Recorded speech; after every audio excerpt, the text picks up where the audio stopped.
अस्सलाम वालेकुम लिसनर्स, मैं हूं आप लोगों की होस्ट नीलम और नीलम आपको अपने चैनल में वेलकम करती है। शुरू करते हैं आज की वीडियो अल्लाह पाक का नाम लेकर, जो इंतहाई अली रुतबा और बहुत जलीलुल कदर है। मैं अल्लाह पाक से ये दुआ करती हूँ कि मेरे सभी सुनने वाले हमेशा शाद और आबाद रहें, जहाँ रहें खुशबाश रहें। आई होप लिसनर्स आप सब लोग ठीक होंगे। बढ़ते हैं आज की पहली स्टोरी की तरफ। आज की पहली स्टोरी बहुत खौफनाक है और ये स्टोरी हमारे साथ लोधरा से आगे एक गांव है, वहाँ से जुल्फ़कार ने शेयर की है। जुल्फ़कार बताते हैं कि उनकी एज इस टाइम 55 साल है और उनके जो फादर हैं उनकी डेथ हुए कुछ अरसा हुआ है। उसके बाद हम लोग एक डेरे पे शिफ्ट हो गए और वो जो डेरा था वो कुछ इस तरीके से था कि उधर 4 से 5 फैमिलियाँ इकट्ठी रहती थीं। जिनकी ज़मीनें हमने ठेके पे ली थी उनकी ज़मीनों की तरफ घर की दीवार नहीं थी और हम लोग उधर रहते थे। गर्मियाँ बहुत शदीद थीं। हम लोगों ने इस दफ़ा सोचा कि मेरी बेटियां भी हैं और उन लोगों ने भी नीचे चारपाइयाँ डालकर सोना होता है, हम लोग छत पे सोया करेंगे। हम लोग जिनके डेरे पे रहते हैं उनसे हमने कहा कि हमें आप लोग छत की सीढ़ियाँ बनवा दें।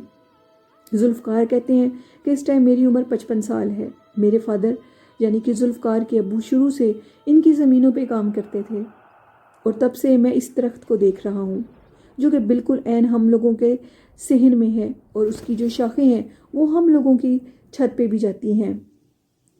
हम लोगों ने छत पे चारपाइयाँ डाल ली। जुल्फ़कार कहते हैं कि मेरे बेटे के साथ एक बहुत अजीबोगरीब वाक़या पेश आया। हमें अभी छत पे सोते हुए पहला दिन था तो मेरा बेटा बताता है कि वो क्या देखता है कि जो वो दरख्त है उसकी शाखों से एक औरत क्रोलिंग करती हुई नीचे आ रही है। वो किसी बच्चे की तरह क्रोलिंग कर रही है और उसने नीचे छत पे छलांग लगा दी है। ये सारा मंजर देखकर मेरा बेटा बहुत ज़्यादा डर गया और अपनी आंखों के ऊपर उसने हाथ रख लिया। अंधेरा था और उसका जिस्म थर थर कांप रहा था। वो कहता था कि जैसे मेरे जिस्म में जान नहीं है। वो औरत क्रोलिंग करती करती हम लोगों की छत पे आई और बिल्कुल ऐन उसकी चारपाई के सामने एक दीवार थी, उधर टेक लगाकर बैठ गई और बिल्कुल मुझे देखने लग गई। उसको भी यूं लग रहा था कि जैसे मैं उसको देख रहा हूँ। उसकी आंखें सुर्ख लाल थीं और किसी जानवर की तरह जल रही थीं।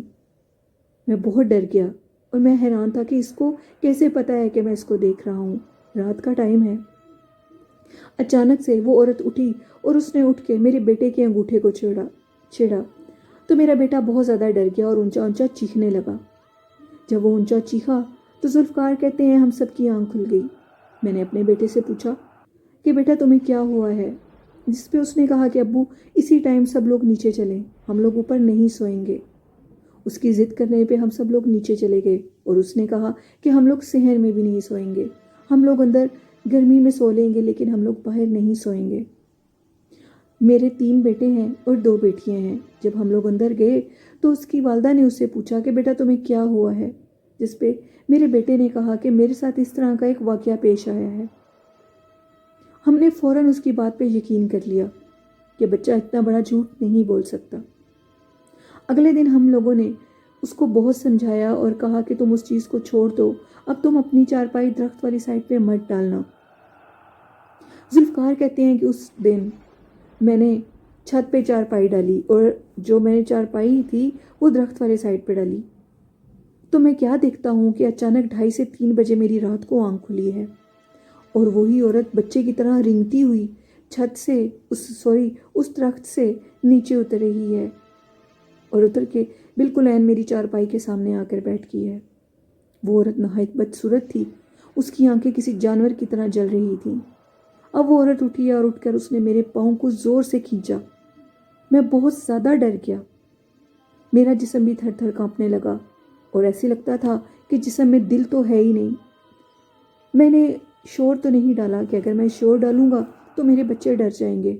मैंने आयतुल कुर्सी का विर्द शुरू कर दिया और आयतुल कुर्सी की कार अपनी चारपाई के इर्द गिर्द लगाई। जैसे मैंने ये अमल किया तो वो जो चीज़ थी वो जो गैर मरी मखलूक थी वो मेरी चारपाई से दूर होती गई और दूर होते होते उसी दरख्त के ऊपर वापस चली गई। अल्लाह अल्लाह करके शाम की फजर की अजानें हुई। मेरी बेगम भी उठी नमाज़ पढ़ने के लिए تو میں نے اس کو یہ سارا واقعہ بتایا، جس پہ وہ بہت زیادہ ڈر گئی۔ اب ہم لوگوں نے یہ ڈیسائیڈ کیا کہ ہم لوگ نیچے سویا کریں گے۔ میری بیٹیاں گرمی میں اندر چارپائی ڈال کر سویا کرتی تھیں اور ہم لوگوں نے باہر سونا شروع کر دیا۔ کہ آدھی رات کو میں کیا دیکھتا ہوں، ذوالفقار کہتے ہیں کہ بائی چانس میری پھر 2:30-3 بجے ڈر کے مارے آنکھ کھلی تو وہ ہی عورت چھت پہ کھڑے ہوئے نیچے جھانک رہی ہے اور مجھے دیکھ رہی ہے۔ میرا برا حال ہو گیا ڈر سے۔ وہ عورت ٹس سے مس نہیں ہو رہی تھی۔ میں آیت الکرسی پڑھ کر اپنے اور اپنے بیٹوں کے ارد گرد کار لگاتی کہ وہ نیچے نہ آ سکے۔ اتنے میں اچانک وہ عورت سیڑھیوں سے نیچے اتری اور نیچے اتر کے مجھے کہتی ہے کہ تم نے کار لگا کے ہمارے راستے کو خراب کر دیا ہے، کل سے ایسی حرکت مت کرنا، اگر تم نے ایسا کیا تو میں تم سب کو جان سے مار دوں گی۔ ہم لوگ بہت ڈر گئے اور ذوالفقار کہتے ہیں اینڈ یہ ہوا کہ ہم لوگوں نے اس ڈیرے کی زمین کو چھوڑ دیا، کیونکہ وہاں پہ ایک چڑیل آفت کا بسیرا تھا جو کسی کو بھی رہنے نہیں دیتی تھی۔ ہم لوگوں کے ساتھ جو ڈیرے تھے وہاں پہ کوئی فیملی نہیں رہتی تھی، وہاں پہ اکثر صرف مرد ہی رہتے تھے جو کہ نیچے صحن میں چارپائیاں ڈال کر سوتے تھے۔ وہ جگہ عورتوں کی رہنے والی نہیں تھی۔ میں نے یہی ڈیسائیڈ کیا کہ میں اس جگہ کو چھوڑ دوں۔ اگر اس نے جان کا خطرہ دے دیا تو پھر بھی مجھے یہ جگہ چھوڑنی ہے، اس سے پہلے کہ کوئی نقصان ہو مجھے اس جگہ کو چھوڑ دینا چاہیے۔ ذوالفقار کہتے ہیں کہ میں آپ کے چینل کی خوفناک کہانیاں سنتا ہوں اور مجھے بہت اچھی لگتی ہیں۔ یہ اسٹوری تھی ذوالفقار کی جو انہوں نے لودھرا پاکستان سے ہمارے ساتھ شیئر کی۔ بہت شکریہ ذوالفقار۔ لسنرز، ذوالفقار نے بہت عقل مندی کا کام کیا ہے کہ ان کو اس چیز نے جب وارننگ دی ہے تو انہوں نے اس جگہ کو چھوڑ دیا ہے۔ اسی طرح جب آپ لوگوں کے ساتھ یا میرے ساتھ یا کسی کے ساتھ بھی ایسا کوئی واقعہ پیش آئے اور وہ چیز ہم لوگوں کو آ کر خود منع کرے تو اس جگہ کو آپ بھی چھوڑ دیں، کیونکہ جان ہے تو سب کچھ ہے، اگر زندگی نہیں ہے تو کچھ بھی نہیں ہے۔ بڑھتے ہیں آج کی دوسری خوفناک سٹوری کی طرف۔ یہ سٹوری میرے ساتھ شیئر کی ہے علی نے، جو کہ لاہور میں رہتے ہیں۔ علی کہتے ہیں کہ ان کی جو باقی فیملی ہے وہ گاؤں میں رہتی ہے اور میں پڑھنے کے لیے ادھر لاہور ہاسٹل میں رہتا تھا۔ کرونا وائرس سے کچھ عرصہ پہلے کی بات ہے کہ ہم سارے فرینڈ اپنے روم میں بیٹھے باتیں کر رہے تھے اور ہم لوگ رات کو PUBG گیم کھیلا کرتے تھے۔ ہم سارے باتوں میں اور ان میں مصروف تھے، تو میں نے اپنے دوستوں سے کہا کہ آج میری طبیعت کچھ ٹھیک نہیں ہے، تم لوگ اپنے روم میں چلے جاؤ۔ اچانک سے میرا موڈ بدل گیا، مجھے خود بھی سمجھ نہیں آ رہی تھی کہ مجھے کیا ہو رہا ہے۔ میرے دوست اٹھے اور سب اپنے روم میں چلے گئے۔ میری طبیعت میں عجیب سا چڑچڑاپن آ گیا۔ باتیں کرتے ہنستے ہنستے نہ جانے مجھے اچانک کیا ہو گیا، میں نے کمرے کی لائٹس کو آف کر دیا اور میں سو گیا۔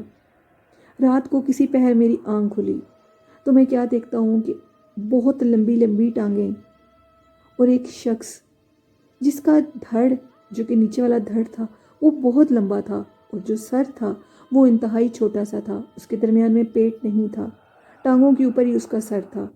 وہ مخلوق میرے کمرے میں چل رہی ہے اور چلتے چلتے بالکل میرے سر کے اوپر آ گئی ہے، جس کو دیکھ کر میں بہت زیادہ ڈر گیا اور میں اٹھ کے بیٹھ گیا۔ میں نے ہمت دکھائی اور فوراً لائٹ جلائی۔ لائٹ آن کرنے پہ کوئی چیز نہیں تھی۔ میں فوراً اپنے فرینڈ کے پاس گیا اور اس کے روم کو، اس کے ڈور کو نوک کیا۔ اس نے دروازہ کھولا اور میں نے اس کو یہ ساری بات بتائی۔ میں نے اپنے فرینڈ سے کہا کہ آج تو میرے ساتھ سو جاؤ۔ میرے باقی جو بھی فرینڈ تھے ہاسٹل کے، وہ سب 2-2 فرینڈ اور مطلب وہ سارے اکٹھے سویا کرتے تھے، لیکن میں نے روم کمبائن نہیں لیا تھا، میرا روم سیپریٹ تھا۔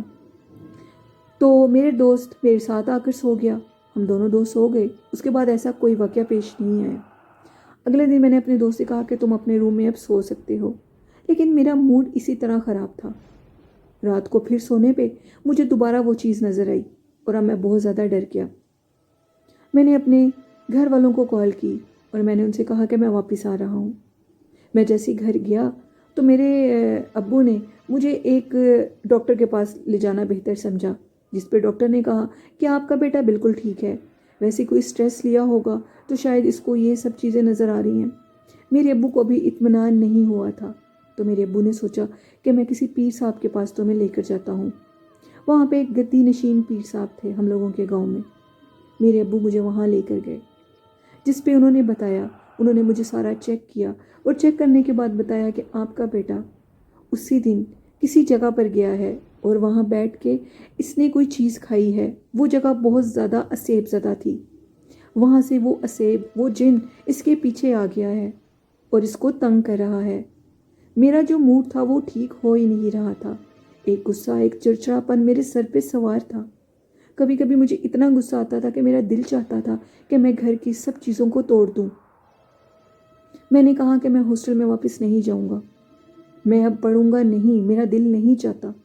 मेरे दोस्त मुझे कॉल करते थे और मैं किसी से बात नहीं करता था। मेरी ये हालत मेरे माँ बाप देख रहे थे और दिन ब दिन मेरी हालत ख़राब होती जा रही थी। मेरे घर वाले बहुत परेशान थे। वो दोबारा मुझे पीर साहब के पास लेकर गए। अब मेरी कंडीशन इस तरह की थी कि मुझे दौरे पड़ने लग गए।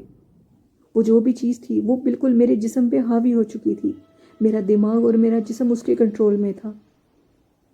मेरे अब्बू जब मुझे पीर साहब के पास दोबारा लेकर गए तो उन्होंने कहा कि वो चीज़ इससे गोश्त मांगती है। ये उधर बैठ के गोश्त खा रहा था और गोश्त खाने के बाद इसने हड्डियाँ पीछे एक दरख्त के पास फेंक दी। जिस पे अली कहते हैं कि मैंने अपने अब्बू को बताया कि उस टाइम जब मैंने दरख्त के पास हड्डियाँ फेंकी थीं तो मेरे पास एक फ़कीर आया था और वो मुझे कह रहा था कि मुझे ये रोटी और ये जो तुम खा रहे हो सालन, ये मुझे दे दो। मैंने उसको कहा कि ये लो, पैसे ले लो और ख़ुद ले लो। उसने मुझे कहा कि नहीं, मुझे तुमसे ये रोटी और ये गोश्त का सालन चाहिए। मैंने उससे कहा कि मैंने तुम्हें पैसे दे दिए हैं, अब तुम ये खुद जाकर ले सकते हो। जिस पे पीर साहब ने कहा कि ये वही मखलूक थी जो उसी रात तुम्हारे कमरे में आई थी। अब तुम लोगों को ना तो बकरा लेना है ना ही गाय लेनी है। तुम लोगों को 25-30 मुर्गियाँ लेनी हैं और मुर्गियाँ सारी सफ़ेद होनी चाहिए और लेकर उस दरख्त के नीचे फेंक दो। अगर फिर भी ठीक ना हो तो मुझे बताना। मेरे अब्बू ने 25 से 30 क्या 50 मुर्गियाँ ले ली और लेकर मेरे साथ लाहौर गए और उस दरख्त के नीचे हम लोगों ने ज़िबा करवा कर वो सारी मुर्गियाँ रात के टाइम फेंक दी। लेकिन उसके बाद भी मेरी तबीयत में सुधार नहीं आ रहा था। मैं बेचैन था, मैं ठीक नहीं हो रहा था।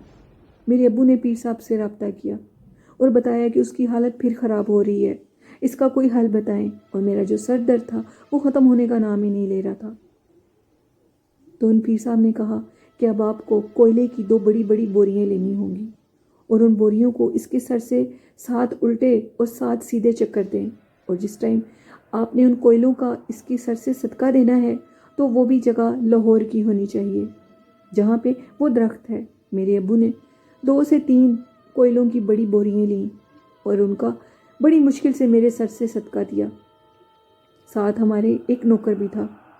हम लोगों ने वो सारा कुछ, वो जितने कोयले थे वो रात के टाइम जाकर मेरे अब्बू ने मेरे सामने उस दरख्त के नीचे फेंक दिए। अगले दिन हम लोगों ने चेक करने के लिए सुबह 5 बजे वहाँ से जाकर देखा तो वहाँ पे कोई कोयला नहीं था। फिर पीर साहब से रब्ता किया। मेरी तबीयत में सुधार आ रहा था। मेरा सर दर्द किसी चीज़ ने अचानक खींच लिया था। मेरे अब्बू ने जब पीर साहब से रब्ता किया तो उन्होंने बताया कि वो जो जिन था वो रात को मेरे पास हाजिर हुआ था। तभी मैंने आप लोगों को बताया था कि आप उनको कोई कोयले दें क्योंकि वो कोयले खाता है। वो तो इसको तंग करने का एक बहाना था कि वो गोश्त वाली बात पे इसको तंग कर रहा था, क्योंकि जिन्नात अक्सर झूठ बोला करते हैं। झूठ बोलकर उन्होंने वो मुर्गियाँ ली क्योंकि वो हमें सता रहे थे। जब मैंने उनको डांटा और उनके ऊपर कोई कलाम पढ़ी तो उन्होंने सच बताया। अब वो इसको बिल्कुल भी तंग नहीं करेंगे। आहिस्ता आहिस्ता अली कहते हैं कि मेरी तबीयत ठीक हो गई और अब मैं अल्हम्दुलिल्लाह बिल्कुल ठीक हूँ। ये स्टोरी थी अली की जो उन्होंने लाहौर से हमारे साथ शेयर की। बहुत शुक्रिया अली, आपकी स्टोरी बहुत सबक आमोज़ थी उन लड़कों के लिए जो दरख्तों के नीचे बैठ के ऐसी गोश्त वाली चीज़ें खाते हैं, क्योंकि दरख्तों के ऊपर जिन्नात होते हैं, कोई ना कोई मखलूक ज़रूर असर रखती है। इसलिए अपना और अपने घर वालों का ख्याल रखा करें। अगर आप लोगों को तकलीफ़ होगी तो आपके घर वालों को भी तकलीफ़ होगी। बढ़ते हैं आज की तीसरी खौफनाक कहानी की तरफ। ये कहानी मेरे साथ अफशा ने सरगोदा से शेयर की है। अफशा कहती हैं कि उनके घर में नीचे जो पोर्शन है उधर कोई चीज़, कोई असर नहीं है, लेकिन जो उनका छत है वो बहुत हॉन्टेड है। उधर रात के टाइम भारी कदमों से कोई मखलूक चलती है और वो बाकायदा अपने होने का एहसास दिलाती है। अफशा कहती हैं 2-3 छोटे छोटे वाक़यात हमारे साथ पेश आए। वो इस तरह के सर्दियों की धूप थी और हम लोग छत पे بیٹھ کے نماز پڑھا کرتے تھے، سب لوگ اوپر ہی بیٹھا کرتے تھے، صحن میں دھوپ نہیں آتی تھی۔ تو میں نے یہ سوچا کہ میں چھت پہ ہی نماز وغیرہ پڑھ لیتی ہوں، قرآن پاک پڑھ لیتی ہوں۔ میں نے ابھی نماز اور جمعے کی نماز کے بعد میں نے قرآن پاک پڑھنا ہی تھا کہ میں نیچے گئی اور پانی وغیرہ پیا۔ جیسے ہی میں نیچے آئی تو مجھے لگا جیسے میرے پیچھے کوئی چیز نیچے آئی ہے، مجھے کوئی کالا سا سایہ نظر آ رہا تھا۔ میں نے پیچھے پلٹ کے دیکھا تو کوئی چیز نہیں تھی۔ میرے دماغ نے فوراً اس چیز کو سوچا کہ شاید جو میں اوپر قرآن پاک اور نماز پڑھ کے آئی ہوں وہ مخلوق میرے ساتھ نیچے آ گئی ہے اور مجھے اس چیز کا اشارہ دے رہی ہے کہ میں اوپر قرآن پاک اور نماز آج کے بعد نہ پڑھوں۔ میں نے قرآن پاک اوپر نہیں پڑھا اور اس دن کے بعد میں نے چھت پہ نماز اور قرآن پاک پڑھنا چھوڑ دیا۔ میری چھوٹی سسٹر چھت پہ بیٹھ کے نماز پڑھا کرتی تھی، اس کو ہم روکتے تھے لیکن وہ ہماری بات نہیں مانتی تھی، تو اس کے ساتھ ایک عجیب و غریب واقعہ پیش آیا۔ اس کی جو چیزیں تھیں لاک سے وہ غائب ہو گئی۔ ہم نے اس کو سمجھایا کہ وہ چیزیں ہمیں اس چیز کی وارننگ دے رہی ہیں کہ ہم لوگ چھت پر ایسی عبادت مت کریں، شاید وہ چیزیں کسی اور مذہب سے تعلق رکھتی ہوں، کیونکہ جنات میں بھی مذہب ہوتے ہیں، اس لیے ہماری عبادت ان کو تنگ کرتی ہوگی، تو تم اوپر عبادت مت کرو۔ اس کی کئی چیزیں گم ہو گئیں اور اس کے بعد اس نے بھی چھت پہ نماز پڑھنی چھوڑ دی۔ ہم لوگ جب بھی ارادہ کرتے ہیں کہ ہم لوگ چھت پہ قرآن پاک پڑھیں، ہم اس چیز کو اپنا وہم سمجھیں گے، وہ جو بھی واقعات ہوئے ہیں تو کوئی نہ کوئی اور خوفناک واقعہ ہمارے ساتھ پیش آ جاتا ہے۔ یہ سٹوری تھی افشا کی چھوٹی سی جو انہوں نے ہمارے ساتھ شیئر کی۔ بہت شکریہ افشا۔ بالکل وہ کسی اور مذہب سے تعلق رکھتے ہوں گے وہ جنات، تو آپ کی عبادت ان کو تنگ کرتی ہوگی، اس لیے انہوں نے آپ کو نقصان دینے کے بجائے یہ میسج دیا ہے کہ آپ لوگ اوپر مت جائیں، کیونکہ وہ جنات تنگ کرنے والے نہیں ہوں گے۔ یہ تھی لسنرز آج کی سٹوریز جو میں نے آپ کے ساتھ شیئر کی۔ آئی ہوپ آپ ان سے ضرور سبق لیں گے، اور ایسا کوئی بھی واقعہ ہو تو آپ فوراً سمجھ جائیں، اس چیز کو اپنا وہم مت سمجھیں۔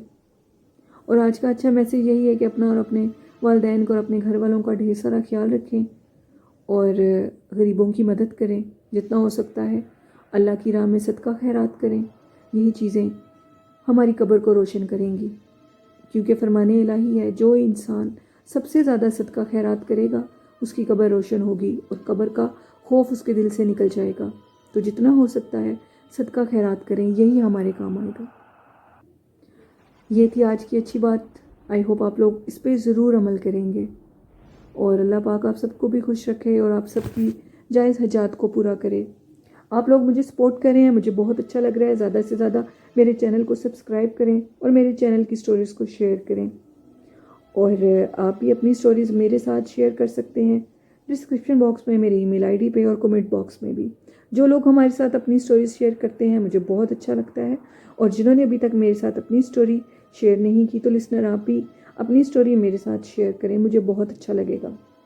اسی کے ساتھ اپنی ہوسٹ نیلم کو اجازت دیجیے، اپنے والدین کا ڈھیر سارا خیال رکھیے۔ اللہ حافظ، اللہ نگہبان۔